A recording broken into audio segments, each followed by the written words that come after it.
Reaction मैं पांडे जी से भी यहाँ पर ले लेती हूँ। पांडे जी, आपने वो दौर भी देखा है जब मुख्तार अंसारी की तूती बोला करती थी, और एक कल की ये जो न्यूज आई वो न्यूज भी आपने देखी। किस तरह से आप देखते हैं इसको? आप इसे, क्योंकि सवाल उठाए जा रहे हैं डेथ को लेकर, नेचुरल नहीं है, आप किस तरह से इसको देख रहे हैं? देखिए, वो दौर मैंने पूरा देखा, और इनफैक्ट जब मैंने नौकरी शुरू की तब उसी समय ये दौर भी शुरू हुआ।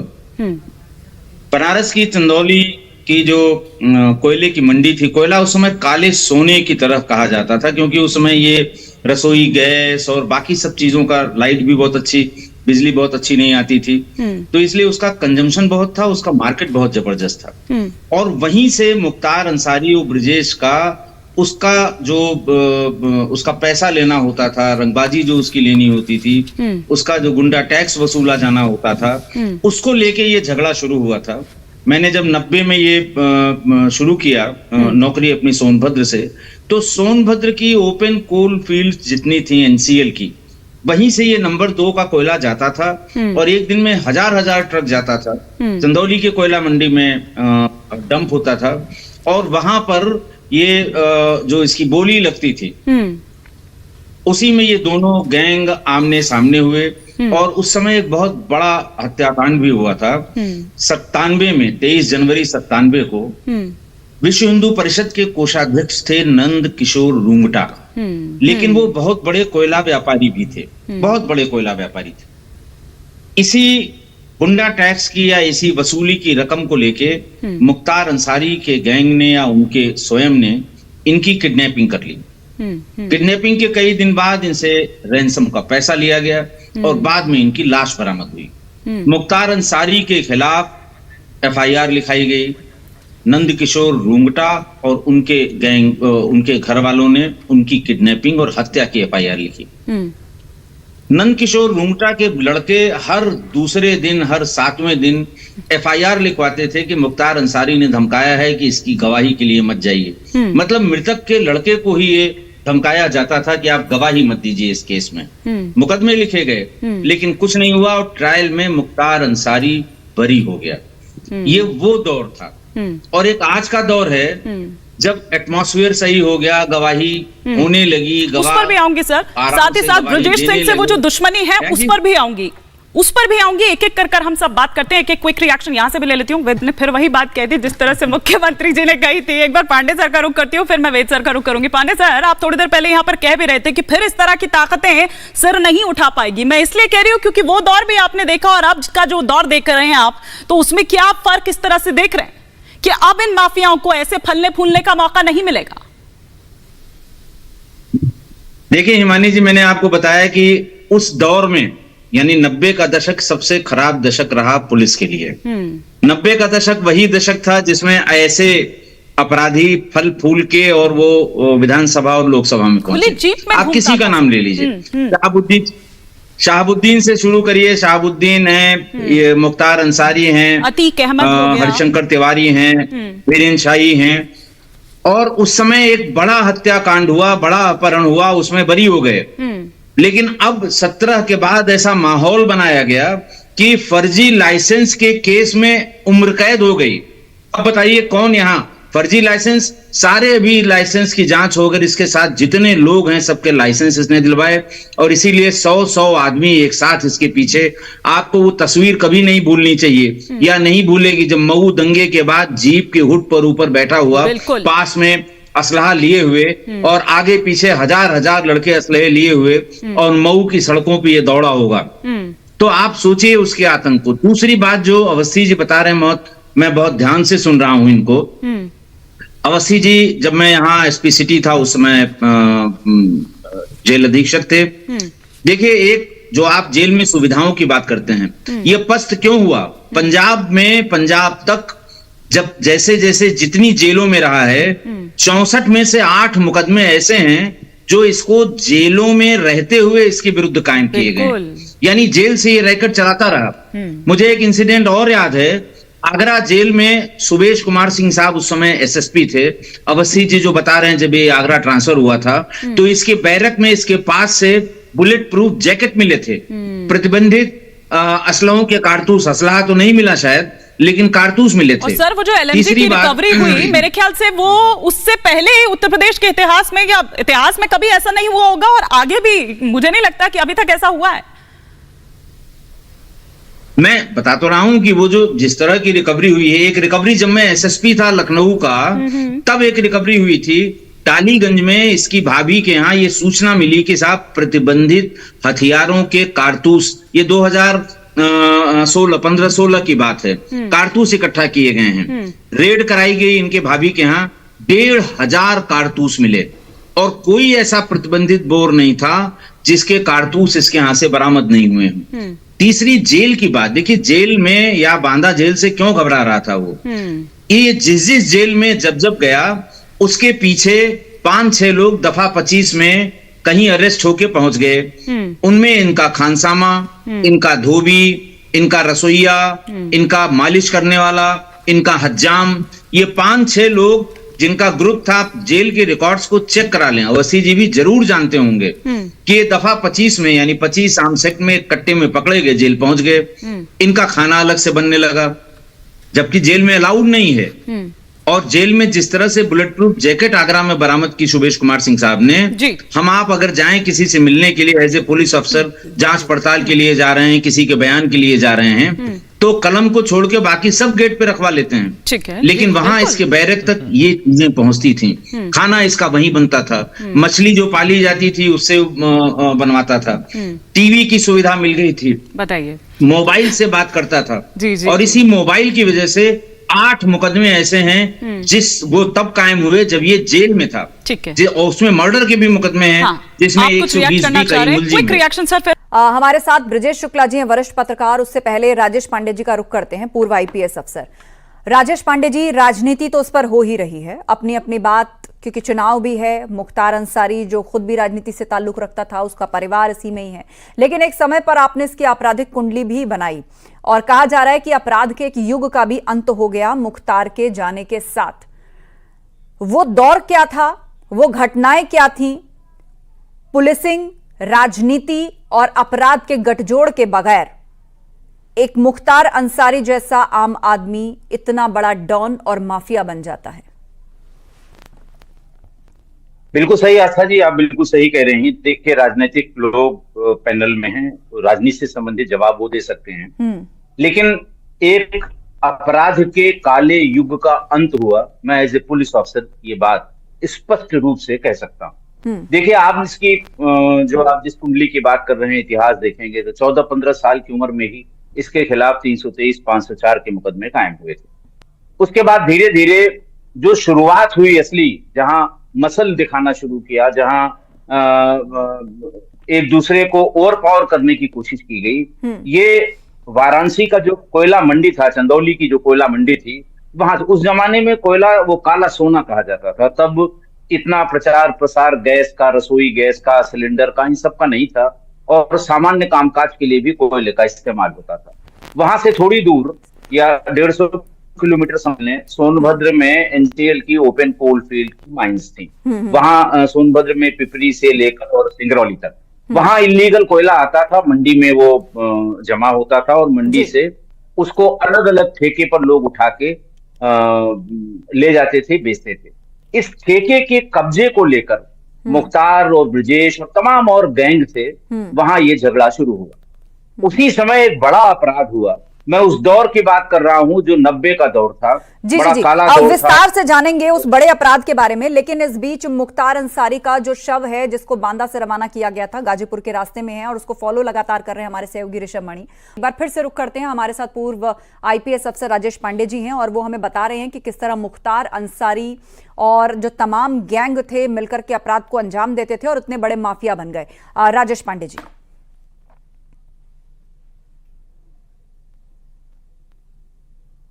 हाँ आस्था जी, जो मैं बता रहा था। हेलो जी जी जी जी, बताइए। आवाज आ रही है? हाँ जी बोलिए सर। मैं जो ये बता रहा था कि ये कोयले की मंडी में रंगदारी और वसूली का काम शुरू हुआ, उसी समय एक बड़ी घटना हुई। विश्व हिंदू परिषद के कोषाध्यक्ष नंद किशोर रूंगटा, लेकिन कोयले के बहुत बड़े व्यापारी भी थे, उनसे रंगदारी लेने की एक रस्साकशी में उनका अपहरण हुआ। अपहरण के बाद हत्या हुई। नंदकिशोर रुगडा जी के भाई ने एक FIR कराई जिसमें मुख्तार अंसारी नेम थे, क्योंकि वो पैसों के लिए और बाकी चीजों के लिए दबाव बना रहे थे।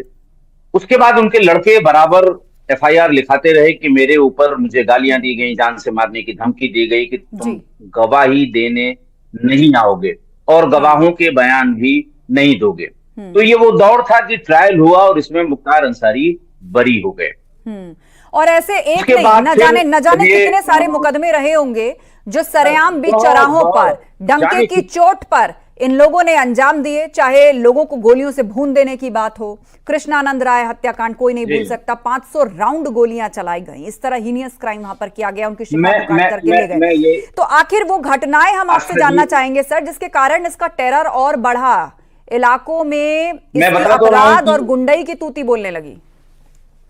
देखिए, एक तो ये घटना मैंने आपको बताई बिल्कुल इनिशियल स्टेज में, 97 की बात है, 22 जनवरी 97 को वो किडनैप हुए, उसके बाद फिर उनकी हत्या हो गई। पैसा भी वसूल लिया इन लोगों ने। मुख्तार अंसारी नामजद हुए, गवाह अदालत तक नहीं पहुंच पाए। इनके बेटे को भी, रूंगटा जी के बेटे को भी बहुत धमकाया गया कि गवाही देने नहीं जाओगे। बहरहाल ट्रायल हुआ और वो उसमें छूट गए। फिर उसके बाद आया इनका 2005 में कृष्णानंद राय का मर्डर। एक घटना मैं आपको बहुत छोटी सी बता दूं जी कि कृष्णानंद राय का 2005 में जब मर्डर हुआ तो हम लोग STF में थे। मैं STF में बहुत लंबे समय तक रहा, मैं उसका संस्थापक सदस्य हूँ। और उसी समय हमारे एक मित्र हैं यहाँ हिंदुस्तान टाइम्स में थे। बातचीत में मैंने बताया कि बड़ी घटना होने वाली है और तमाम लोग इकट्ठा हैं। इनके घर को बड़ा फाटक कहते हैं, बड़े फाटक या फाटक के भीतर। उस समय भूपेंद्र पांडे जी ने हिंदुस्तान टाइम्स में एक बड़ी खबर लिखी, फ्रंट पेज पे छपी। ब्रिजेश शुक्ला जी यहाँ मौजूद हैं, वो भी अच्छी तरह जानते हैं, जिसमें उन्होंने लिखा कि साहब संजीव जीवा, मुन्ना बजरंगी, राजेश पांडे, एक राकेश करके अपराधी था, ये सब बड़े फाटक के भीतर हैं। 5 AK-47 इकट्ठा हो गई हैं और AK-47 का इंतजाम किया जा रहा है। वो खबर छपी, लेकिन किसी ने उसका संज्ञान नहीं लिया। और 15 दिन बाद, ये उस समय बहुत क्लियर नहीं था कि किस बड़ी घटना को अंजाम देने वाले हैं। लेकिन 15 दिन बाद ही कृष्णानंद राय जी की हत्या हुई। 700 राउंड फायर हुए, 7 आदमी उसमें मारे गए, 8 या 9 AK-47 का प्रयोग किया गया। एक और बात मैं सर आपसे जानना चाहूंगी, क्योंकि आप बहुत करीब से नजर रखते हैं और एक आम गली के गुंडे को माफिया बनने का जो सफर है, किस किस तरह के क्राइम से वो गुजरा, उसने समाज की कितनी शांति भंग की, कितने कानूनों को तोड़ा, गरीबों को, लोगों को मारा, उनके साथ रंगदारी, ठेकेदारी, किडनैपिंग, न जाने किस किस में लिप्त रहा। किस तरीके से आखिर ये छूट जाता है?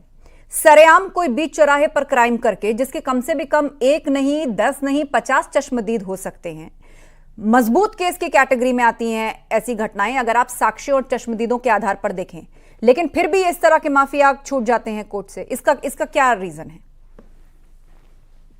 आस्था जी, ट्रायल तो तब पूरा होगा जब ये गवाह अदालत तक पहुंचेंगे।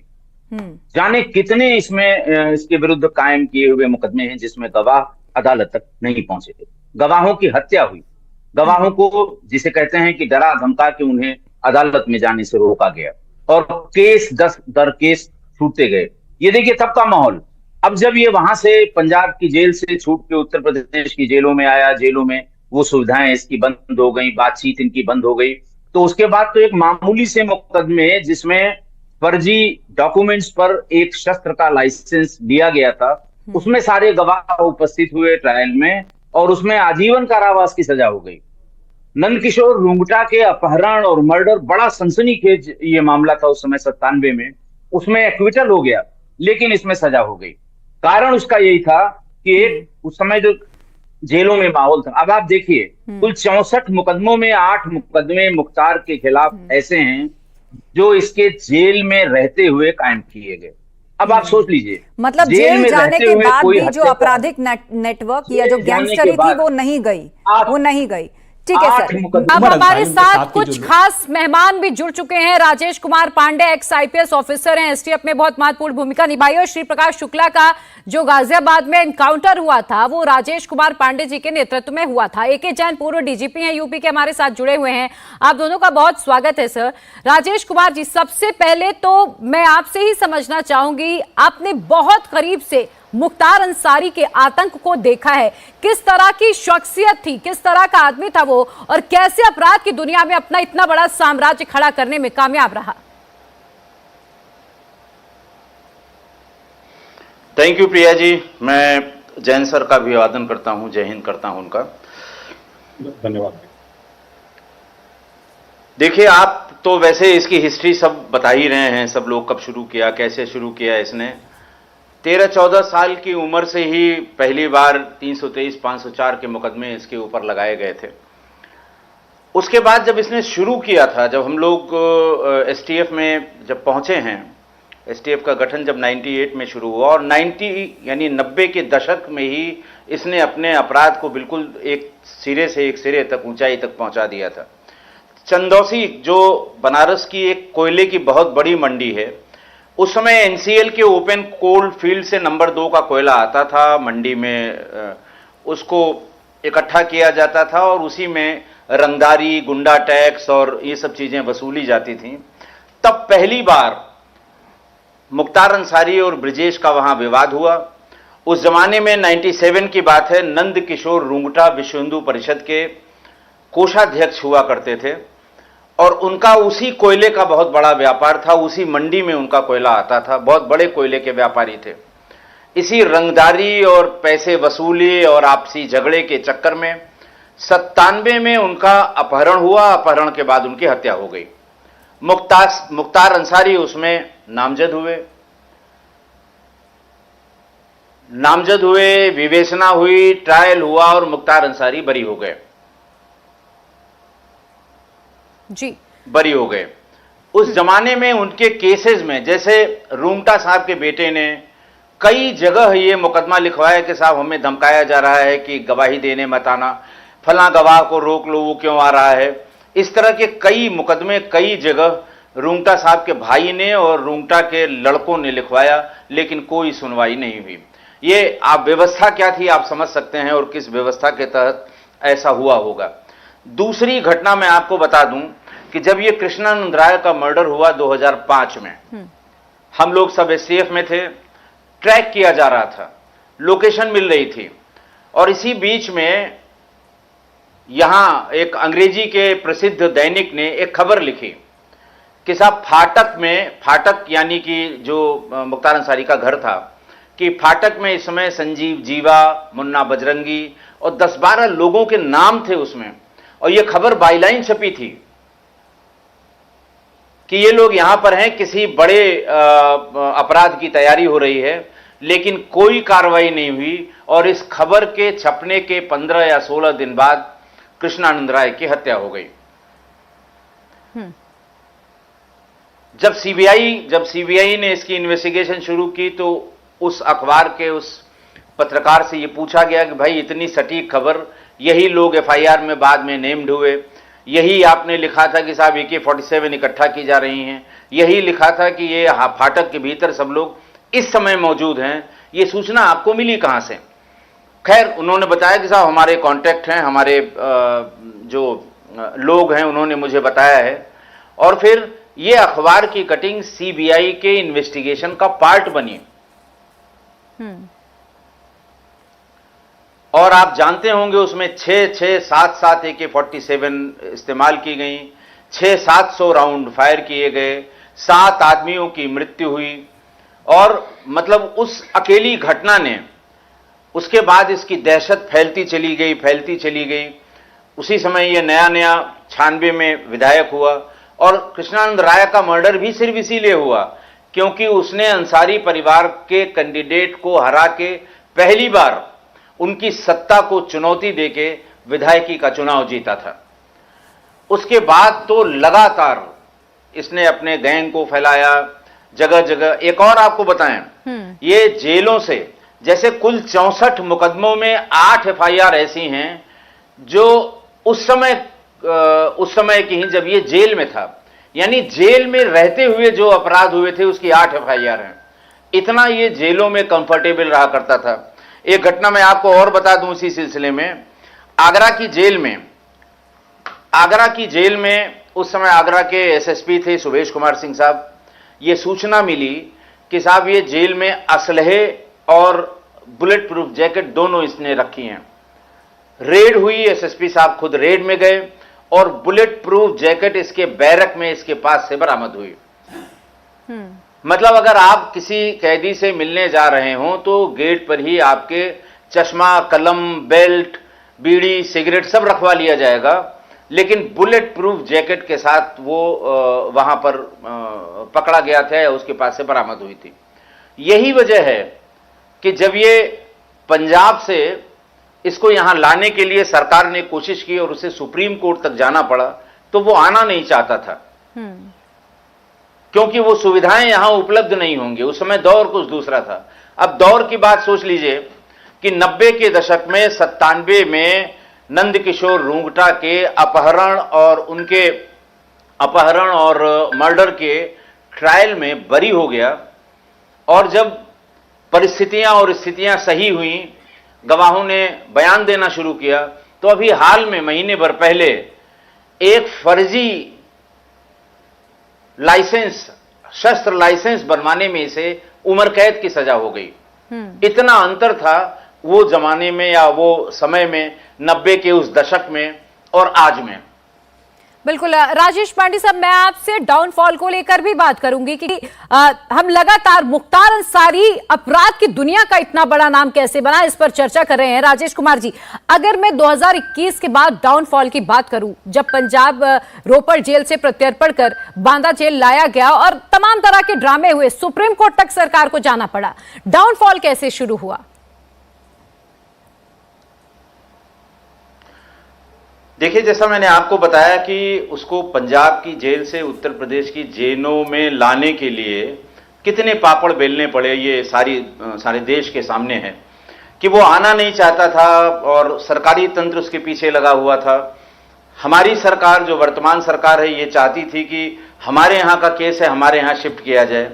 वो आना इसलिए नहीं चाह रहा था कि जो ये बदलता परिवेश है हमारी सरकार में, कि अपराधियों के विरुद्ध जो कार्रवाई शुरू हुई उस समय, शायद उसको लगता था कि हमें जेल में वो सुविधाएं नहीं मिल पाएंगी जो पंजाब की जेल में हैं, इसलिए वो इसका विरोध करता था।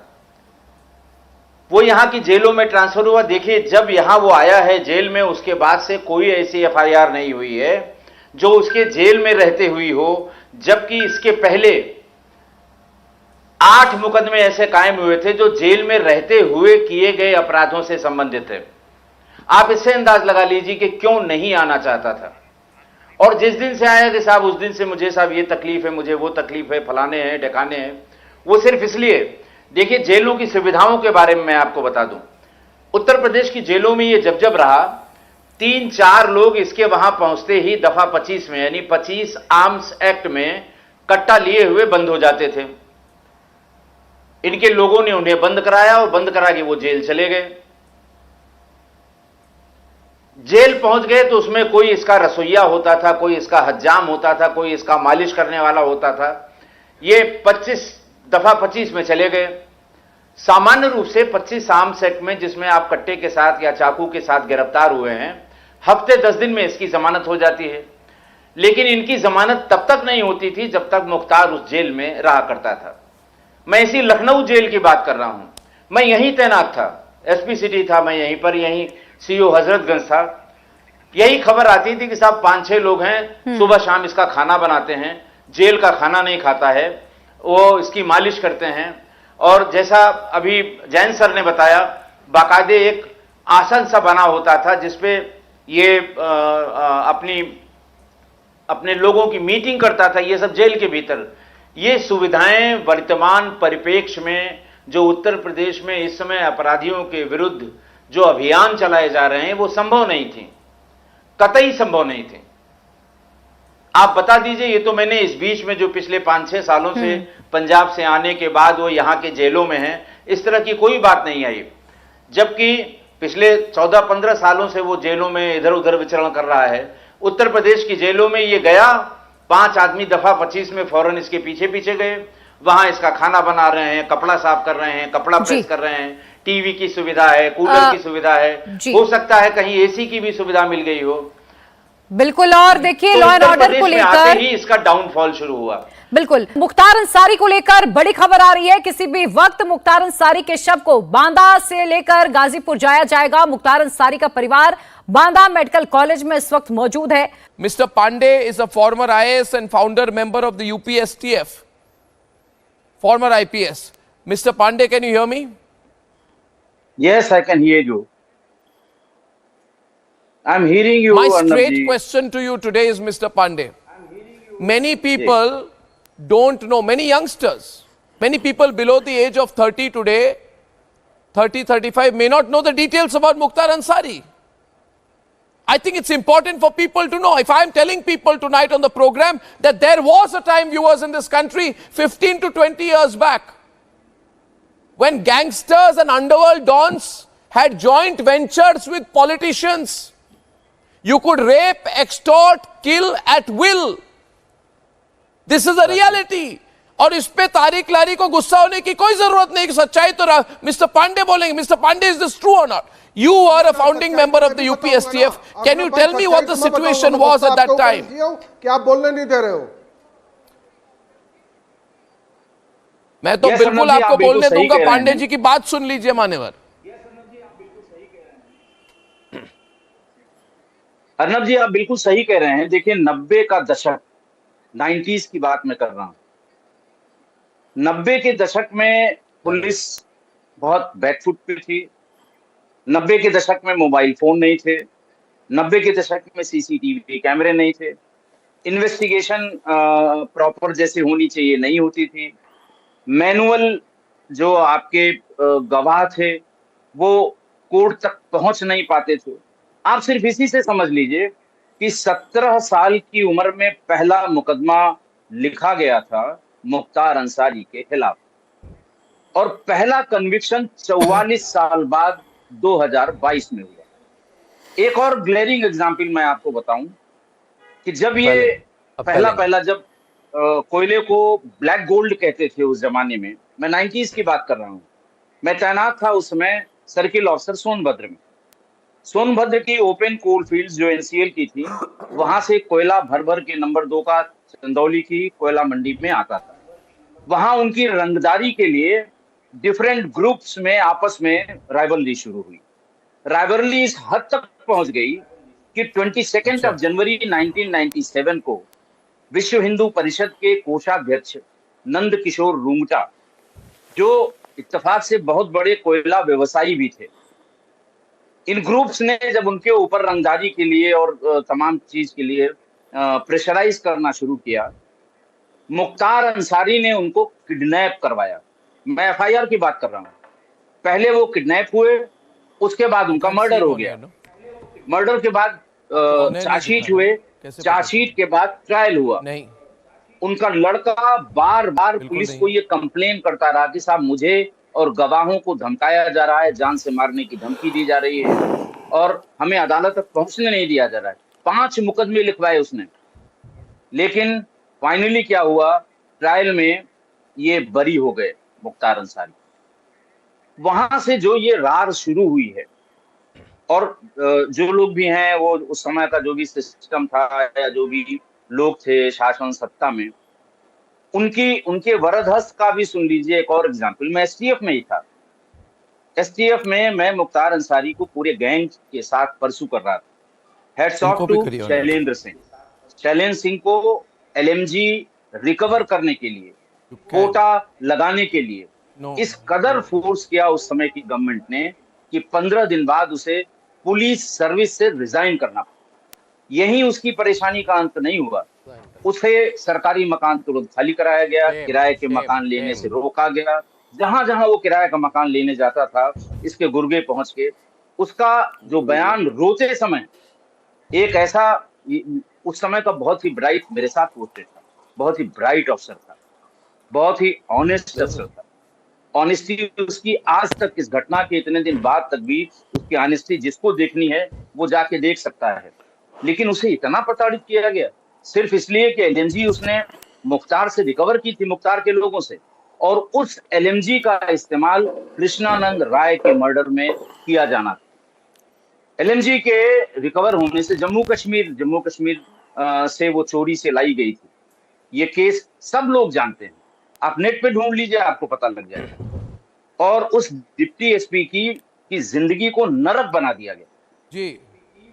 उसने हर तरह से कोशिश की कि भाई मेरी गलती बता दी जाए, लेकिन कोई सुनने को तैयार नहीं था। दूसरी बात मैं बता दूं कि ये 2 साल कृष्णानंद राय की हत्या टल गई। 2005 में जब कृष्णानंद राय की हत्या हुई, उसके कोई 15-20 दिन पहले उस समय हिंदुस्तान टाइम्स में एक खबर छपी, और खबर बाइलाइन खबर थी, भूपेंद्र पांडे जी ने लिखी थी, जो आज की तारीख में इंडियन एक्सप्रेस के स्टेट हेड हैं। उन्होंने उसमें लिखा था कि बड़े फाटक यानी मुख्तार के घर पर कौन कौन लोग हैं, संजीव जीवा है, मुन्ना बजरंगी है, सम पांडे करके एक है, 5-6 लोगों के नाम लिखे, और ये लिखा कि वहां पर 5 AK-47 आ गई हैं, 2-3 AK-47 का वेट हो रहा है, और कोई बड़ा कांड होने वाला है। ये हिंदुस्तान टाइम्स के फ्रंट पेज पे छपी, और उसके बाद भी किसी ने उसका संज्ञान नहीं लिया। यहां तक कि इसका संज्ञान लेके the then SP of the Ghazipur, he started extracting some information from the place and he was shifted within 24 hours.